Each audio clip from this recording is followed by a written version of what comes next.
Yo guys, I'm Yellow, the Norwegian hardcore PC gamer, and today we're gonna talk about ways of getting a higher frame rate, but especially in CSGO. But aside from CSGO, I'll also cover many smaller things that you can apply to most games that you will ever put your hands upon. Alright, so let's start with CSGO, because, I mean, this is a CSGO or CS YouTube channel primarily anyways.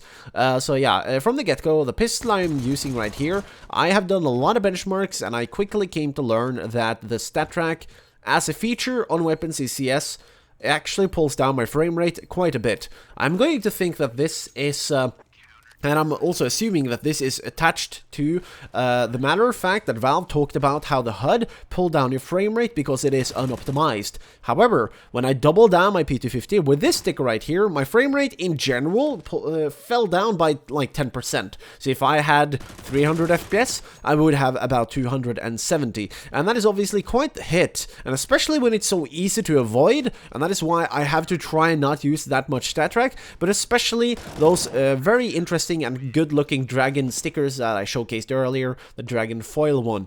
So that's basically me going to avoid any Basilisk, Phoenix Reborn, or dragon foil stickers from the bestiary capsule, as long as, you know, my frame rate is not that good, because my PC have yet to be upgraded in terms of its CPU, GPU, and motherboard and whatnot to the coming generation of AMD components. I'm obviously talking about the Zen stuff, which will be quite sexy. But aside from that, hopefully Valve can regain some of that frame rate that they've lost because of how the HUD is very inefficient apparently. So yeah, Valve, rock on. If you know you can get a lot more FPS on that, do it earlier rather than later, please. And also lastly, I will mention that if you have some sort of external frame rate counter and you click escape while being inside of a game, you'll see that your frame rate will go up by approximately 100 FPS or so, and I think that's insane. So hopefully that's some of the potential we can get if Valve makes the HUD properly. So anyways, let's now move over to some more generic advice that I apply to most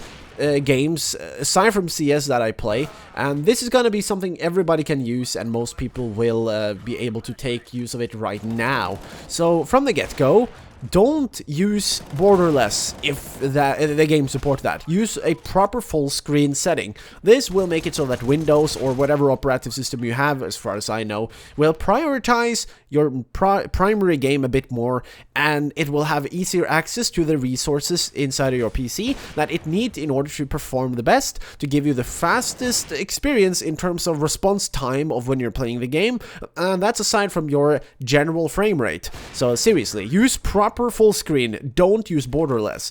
Now, I mean, it's annoying though, I gotta agree, but seriously, if you want to get the highest frame rate, that's a good advice. And this one goes hand in hand with something else that does also constrict your way of doing things when you're playing, and that is to only use one monitor.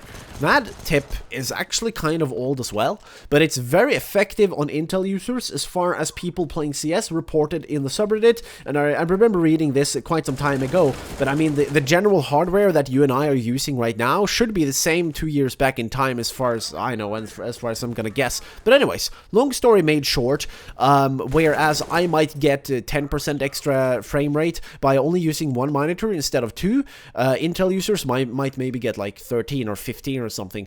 Yeah, I'm just speaking in general terms right here, but seriously, if you want to get the best frame rate with your computer and you're using multiple monitors, it's sad, but it's very true that you should rather use one, because your PC seemed to get a little bit of a frame rate boost only having one monitor. So obviously, by the way, also choose your best one, because that will help out a lot, and supplement your multitask capabilities with a laptop or a smartphone on the side if you can.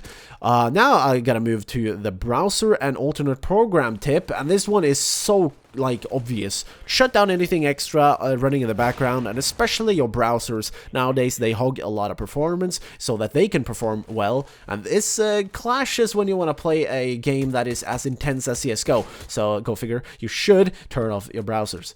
So that's a lot of the more generic advice is done. Now I will go towards something related to spending actual money and so on. This won't apply to all of you guys, but if you, for example, have a mid-tier type PC like me, I have an FX 8350 put together with an 7970 graphics card. That translates to an R9 290X, I think.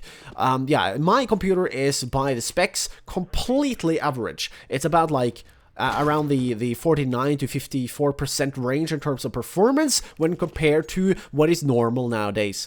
Now, if I want to get even more performance, I can't go any further because I've already applied a lot of the stuff I will mention now, but I have upgraded my water cooler thanks to you sexy Patreons. Thanks again, you guys are absolutely awesome sponsoring the evolution of this channel. But aside from that, I also decided to grab some G-Lid GC Extreme thermal paste. Now, pairing these together, I was able to make my computer's CPU even more cool. This allows me to pull or push through more power in it, or like actual electricity, in which again will, because of the extra heat it is dissipating, it will allow me to overclock the CPU, and that makes it perform even faster.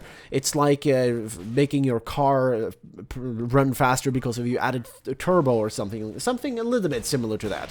So basically, because of how I was able to take my CPU from 4.7 gigahertz to now a 5.0 completely stable, this have allowed me to get even more frames in every game that I'm playing, and especially also CSGO, which is going to be very useful when it comes down to those high speed, intense gunfights where every single flick have to be super fast, and I literally have to see what is happening in the game as fast as possible. Most people that are very practiced in CS will know that you pretty much have a pristine experience in Counter-Strike when your minimum FPS lands at like 290 to 300. I'm not kidding, and this is actually something physically happening inside a graphics card, and that is why that graphics card have to do everything as fast as possible. Now, if you have a mid-tier computer, your CPU might be the bottleneck. This is why upgrades like this is very useful, and that is why my advice is literally to do a lot of research on water cooling and overclocking and how to do it properly, and at best, if you only have a little bit of money to spend, maybe when your birthday hits or whatever,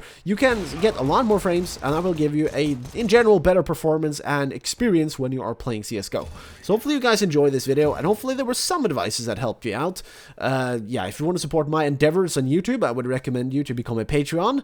That way you also get access to the private Discord where I hang out almost every single day, so do that if you're interested in having a chat. Anyways, thanks for the support from you awesome Patreons. Thanks for watching. Here are two related videos if you wanna yeah, watch and learn even more. Have a nice day, and don't get beastified when you play.